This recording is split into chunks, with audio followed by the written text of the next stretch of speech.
Afternoon mga kaibigan, saan man kayong sulok ng mundo. Ayan po, kagising lang po natin at kakain po tayo ng mga leftovers mga kaibigan. Ano po ba ang ating mga leftovers? Meron po tayong baked salmon with seasoned potatoes, onions and bell pepper. And meron din po tayong adobong sitaw. Ayan po mga kaibigan.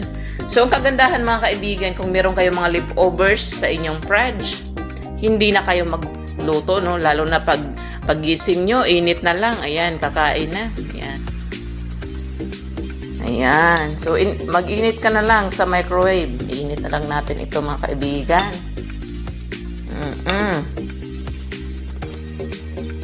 Masarap kapag mayroong mga leftovers na food.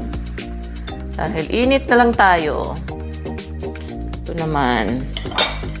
Ang ating adobong sitaw, hindi po ako